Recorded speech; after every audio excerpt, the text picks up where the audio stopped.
Champions trophy 2025 semi-final 1లో మన team India గెలిచేశారు. But ఇప్పుడు అసలైన స్టోరీ, ఫైనల్లో మన టీమిండియాకు ప్రత్యర్థిగా ఎవరు వస్తారు? సో తెలియాలంటే మనం ఖచ్చితంగా సెమీఫైనల్ 2 గురించి మాట్లాడుకోవాలి. సో మార్చి 5వ తేదీన సౌత్ ఆఫ్రికా మరియు న్యూజిలాండ్ ఈ రెండు జట్లు సెమీఫైనల్ 2లో తలబడబోతున్నాయి. అండ్ ఈ మ్యాచ్ వచ్చేసి లాహోర్లోని గడాఫీ స్టేడియం వేదిక ఆడబోతున్నారు.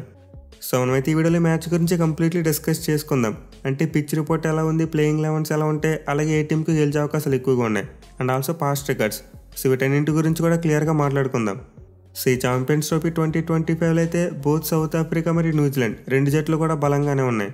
మెయిన్లీ సౌత్ ఆఫ్రికా వాళ్ళైతే గ్రూప్ స్టేజ్లో వాళ్ళు ఆడిన 2 మ్యాచెస్లో కూడా అపోనెంట్ టీమ్స్ని అవుట్ప్లే చేశారు. ఆఫ్ఘనిస్తాన్ టీం అయితే పెద్ద విక్టరీ కొట్టారు, అలాగే తర్వాత ఇంగ్లాండ్ టీంని చిత్తుగా ఓడించారు. వేరేజ్ న్యూజిలాండ్ టీం చూసుకుంటే పసికోన్లైన పాకిస్తాన్ మరియు బంగ్లాదేశ్ మీద బాగానే గెలిచారు. బట్ చివరి గ్రూప్ స్టేజ్లో మన టీమిండియా మీద మ్యాచ్ ఓడిపోయారు. సో ఈ సెమీఫైనల్ 2లోకి అయితే సౌత్ ఆఫ్రికా టీం అన్బీటెన్ రికార్డ్తో వస్తుంది. వేరేజ్ న్యూజిలాండ్ టీం ఒక మ్యాచ్లో ఓడిపోయి కాస్త మొమెంటంను కోల్పోయారు. బట్ ఎనివే ఈ మ్యాచ్ అయితే డెఫినెట్లీ ఒక హై వోల్టేజ్ క్లాష్ అని చెప్పుకోవచ్చు. ఎందుకంటే ఆన్ ది పేపర్ చూసుకుంటే రెండు టీంలు కూడా చాలా స్ట్రాంగ్గా ఉన్నాయి. మెయిన్లీ సౌత్ ఆఫ్రికా టీంకు ఇదొక revenge match.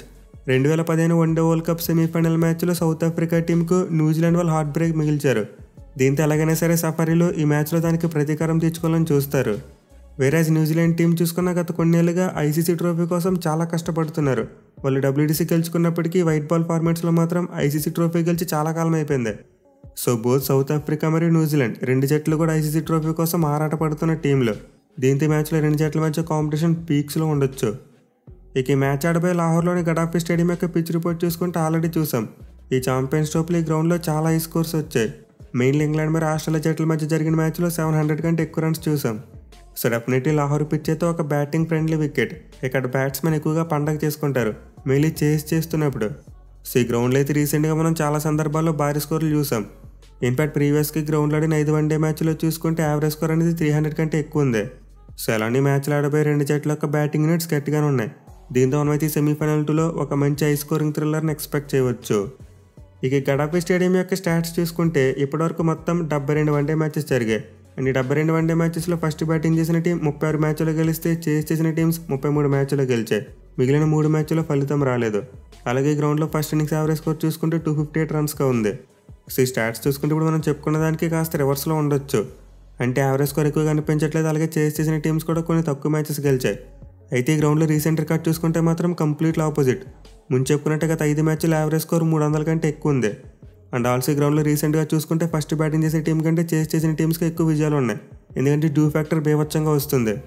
So definitely due ఫ్యాక్టర్ని దృష్టిలో పెట్టుకుంటే ఈ మ్యాచ్లో టాస్ గెలిచిన టీం ముందుగా ఫీల్డింగే తీసుకుంటారు.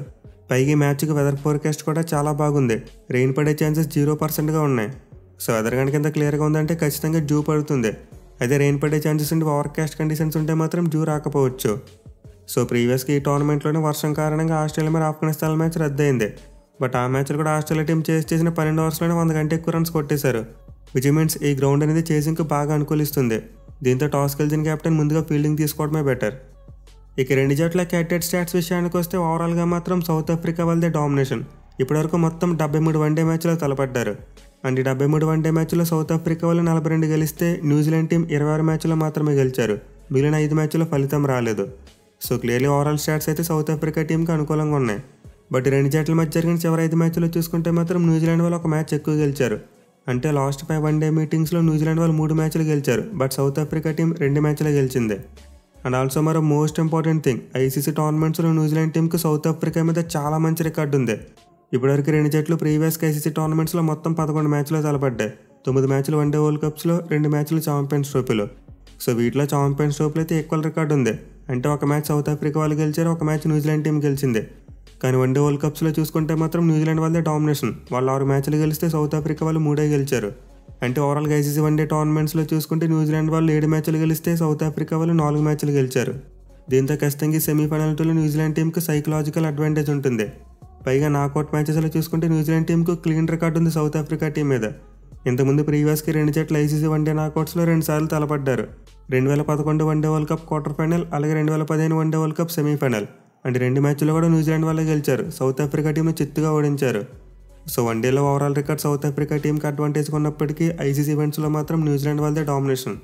పైగా మనం ఛాంపియన్స్ ట్రోఫీలో సౌత్ ఆఫ్రికా టీం యొక్క సెమీఫైనల్ రికార్డ్ అప్పుడు కూడా మాట్లాడుకున్నాం. వాళ్ళు 1998 సంవత్సరంలో కప్ గెలిచిన తర్వాత 4 సార్లు సెమీఫైనల్కి వచ్చారు. బట్ 4 సందర్భాల్లో ఒక్కసారి కూడా గెలవలేదు, మొత్తం అన్నింటిలో ఓడిపోయారు.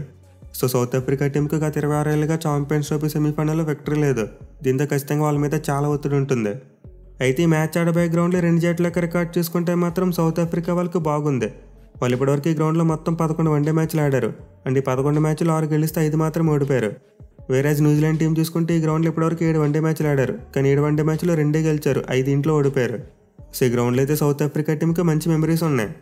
బట్ ఈ 2 జట్లు ఈ గ్రౌండ్లో తలపడ్డ ఒక్క మ్యాచ్లో మాత్రం న్యూజిలాండ్ వాళ్ళు గెలిచారు. అండ్ ఆ మ్యాచ్ రీసెంట్గానే జరిగింది ట్రై సిరీస్లో. సో ఆ ట్రై సిరీస్లో న్యూజిలాండ్ వాళ్ళు సౌత్ ఆఫ్రికా టీం సెట్ చేసిన 305 రన్స్ టార్గెట్ని చేసి గెలిచారు. కానీ ఇక్కడ మనం గుర్తుపెట్టుకోవాల్సింది ఏంటంటే సౌత్ ఆఫ్రికా టీం ఆ సిరీస్ను బి టీంతో ఆడారు. మెయిన్ ప్లేయర్స్ చాలామంది రెస్ట్ తీసుకున్నారు. సో దీన్ని బట్టి చూసుకుంటే మనమైతే ఈ గ్రౌండ్లో సౌత్ ఆఫ్రికా టీంను తక్కువ అంచనా వేయలేం. డెఫినెట్లీ మనమైతే ఈ సెమీఫైనల్ 2లో ఒక క్లోజ్ కాంటెస్ట్ చూడడానికి ఎక్కువ అవకాశాలు ఉన్నాయి.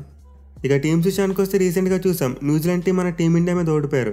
మెయిన్ వాళ్ళు 250 రన్స్ టార్గెట్ని కూడా చేయలేకపోయారు. బట్ ఎన్నో వాళ్ళు ఈ మ్యాచ్ ఆడబోయే కండిషన్స్ కంప్లీట్లీ డిఫరెంట్గా ఉంటాయి, bat team friendly conditions.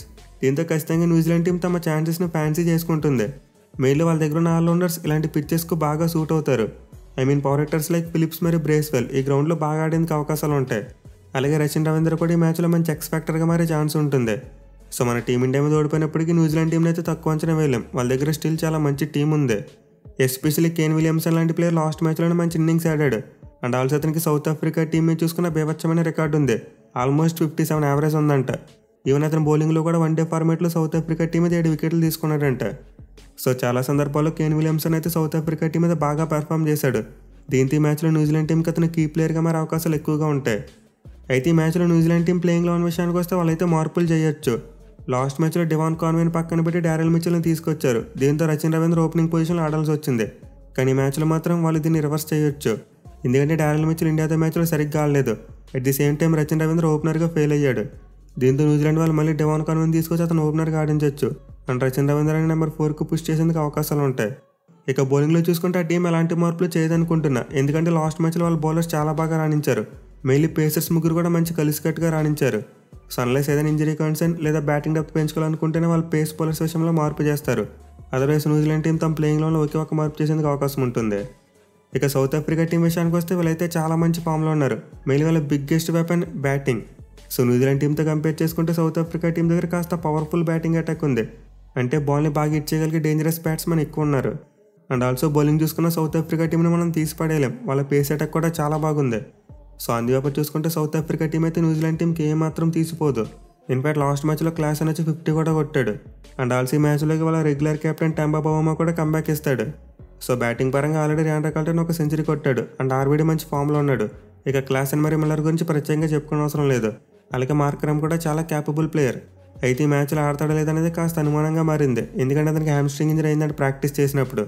So ఈ మ్యాచ్లో కనుక మార్కరమ్ ఆడకపోతే వాళ్ళు స్టబ్స్తో కంటిన్యూ అవుతారు. బౌమన్ మార్కరమ్ ప్లేస్లో తీసుకొస్తారు. లేదు మార్కరమ్ ఫిట్గా ఉంటే మాత్రం అతను ఖచ్చితంగా ఆడతాడు. ఇక బౌలింగ్లో చూసుకుంటే సౌత్ ఆఫ్రికాకు biggest weapon Kagiso Rabada. So అతనైతే ప్రజెంట్ చాలా మంచి ఫామ్లో ఉన్నాడు. అండ్ కివీస్ టీమ్ చూసుకున్న రబాడాకు చాలా మంచి రికార్డు ఉంది, 13 వికెట్లు పడగొట్టాడంట. ఇక అతనితో పాటు మార్క్ హెన్సన్ మరియు వ్యాన్ మల్డర్ వీళ్ళిద్దరు కూడా చాలా మంచి ఫామ్లో ఉన్నారు. ఎస్పెషల్లీ మార్క్ హెన్సన్ న్యూ బాల్తో చాలా ఎక్కువ వికెట్లు తీస్తున్నాడు. సో ఫస్ట్ మ్యాచ్లో న్యూజిలాండ్ టీం యొక్క పేస్ అటాక్తో కంపేర్ చేసుకుంటే సౌత్ ఆఫ్రికా పేస్ అటాకే బలంగా ఉంది. ఈవెన్ స్పిన్ బౌలింగ్ విషయంలో కూడా వాళ్ళకి క్యాష్ మహారాజ్ లాంటి మంచి క్వాలిటీ స్పిన్నర్ ఉన్నాడు. సో ఈ లాహోర్ గ్రౌండ్ వరకు చూసుకుంటే నాకైతే సౌత్ ఆఫ్రికా బౌలింగ్ అటాకే కాస్త బలంగా కనిపిస్తుంది. మెయిన్ వాళ్ళకి గత మ్యాచ్లో 4 పేస్ బౌలింగ్ ఆప్షన్స్ ఆడారు అండ్ అది బాగా వర్కౌట్ అయింది. దీంతో ఖచ్చితంగా మళ్ళీ అదే ఫార్ములాకి స్టిక్ అయ్యేందుకు ఎక్కువ అవకాశాలు ఉంటాయి. ఇక ఈ మ్యాచ్ యొక్క ప్రిడిక్షన్ విషయానికి వస్తే ఎవరు గెలుస్తారో చెప్పడం చాలా కష్టం, ఎందుకంటే 2 జట్లు కూడా మంచి సమబుద్ధిగా ఉన్నాయి. సో ఈ మ్యాచ్లో మేబీ టాస్ అనేది కాస్త కీలకంగా మారే ఛాన్స్ ఉంటుంది. అంటే టాస్ గెలిచి ముందుగా ఏ టీం అయితే ఫీల్డింగ్ చేసినా వాళ్ళకి గెలిచే అవకాశాలు ఎక్కువగా ఉంటాయి.